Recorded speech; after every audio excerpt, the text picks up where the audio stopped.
চলুন আজ এমন একটা আবিষ্কারের গল্প শোনা যাক যা চিকিৎসা বিজ্ঞানে এক কথায় বিপ্লব এনেছিল। এটা আসলে একটা আকস্মিক রশ্মির গল্প যা আমাদের পৃথিবীকে দেখার চোখটাই পুরোপুরি বদলে দিয়েছে। চলুন ভিলহেলম রন্টগেনের সেই অবিশ্বাস্য আবিষ্কারের গভীরে ডুব দেয়া যাক। আচ্ছা, একটা প্রশ্ন দিয়ে শুরু করা যাক। যা চোখে দেখা যায় না তাকে দেখা কি করে সম্ভব? এই প্রশ্নটাই কিন্তু আমাদের আজকের আলোচনার একেবারে কেন্দ্রে, যা আমাদের এক যুগান্তকারী আবিষ্কারের দিকে নিয়ে যাবে। তো এই অবিশ্বাস্য গল্পের কেন্দ্রে কে ছিলেন? ছিলেন একজন বিজ্ঞানী, ভিলহেলম কনরাড রন্টগেন।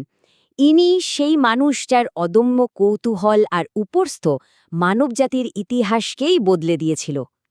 1845 সালে জার্মানির লেনেপ শহরে রন্টগেনের জন্ম। ছোটবেলা থেকেই অসম্ভব কৌতূহলী আর একরোখা স্বভাবের ছিলেন। তার পথটা কিন্তু সহজ ছিল না। প্রথমে তো ইঞ্জিনিয়ার হতে চেয়েছিলেন, কিন্তু পারেননি। তবে তিনি হার মানার পাত্র ছিলেন না। পরে জুরিখ পলিটেকনিক থেকে পদার্থবিজ্ঞানের ডক্টরেট ডিগ্রি অর্জন করেন, আর এটাই তার ভবিষ্যৎ গবেষণার ভিত্তি তৈরি করে দেয়। তো চলুন এবার সরাসরি চলে যায় সেই ঐতিহাসিক মুহূর্তটাতে, একটা ল্যাবরেটরির ঘুটঘুটে অন্ধকারে এক রহস্যময় আলোর ঝলকানি, যা সব কিছু ওলটপালট করে দিতে চলেছিল। সময়টা ছিল 1895 সালের নভেম্বর মাস। উডসবার্গ বিশ্ববিদ্যালয়ের একটা অন্ধকার ল্যাবে রন্টগেন ক্যাথোড রশ্মি নিয়ে নিজের গবেষণায় মগ্ন ছিলেন। চারপাশ একদম নিস্তব্ধ, শুধু কাজ করে চলেছে বিজ্ঞানের প্রতি তার অদম্য নেশা। ঠিক সেই সময়েই এমন কিছু ঘটল যা একদমই অপ্রত্যাশিত। তিনি একটা ক্রুক্স কিউব, মানে এক বিশেষ ধরনের ভ্যাকুয়াম টিউব নিয়ে কাজ করছিলেন।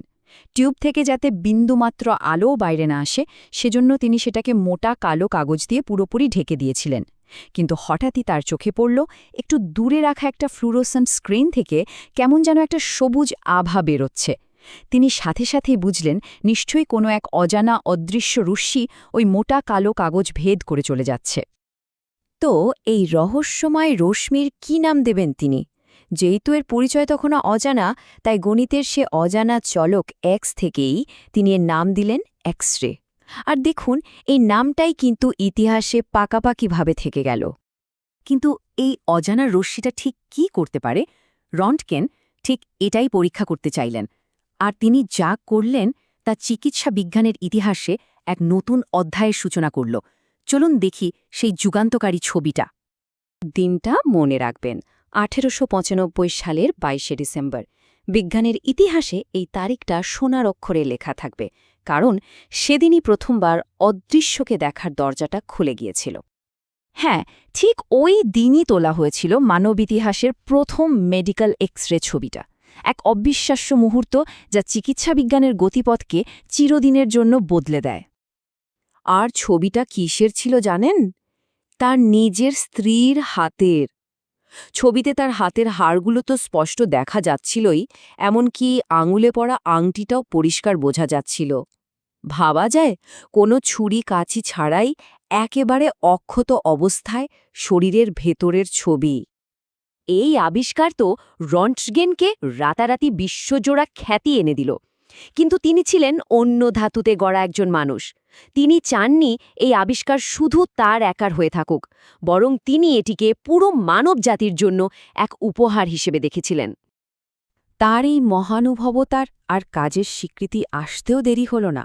সালটা ছিল 1901, আর তার জন্য অপেক্ষা করছিল বিজ্ঞানের জগতের সবচেয়ে বড় সম্মান। আর এই অসাধারণ আবিষ্কারের জন্যই ভিলহেলম রন্টগেনকে দেয়া হল পদার্থবিজ্ঞানে ইতিহাসের সর্বপ্রথম নোবেল পুরস্কার। এটা ছিল তার নিঃস্বার্থ কাজের এক যোগ্য সম্মান। কিন্তু সবচেয়ে অবাক করা ব্যাপার কি জানেন? তিনি এই আবিষ্কারের জন্য কোনো পেটেন্টই নেননি। তিনি চেয়েছিলেন এই জ্ঞান যেন কোনো সীমানায় আটকে না থাকে, বরং সমস্ত মানবজাতি যেন এর সুবিধা নিতে পারে। ব্যাপারটা এখানেই শেষ না। তিনি নোবেল পুরস্কারের পুরো টাকাটাই দান করে দিয়েছিলেন। তার একটাই উদ্দেশ্য ছিল, তার কাজ যেন মানুষের কল্যাণে লাগে। সত্যি, এমন নিঃস্বার্থ মানুষ কজন হয়?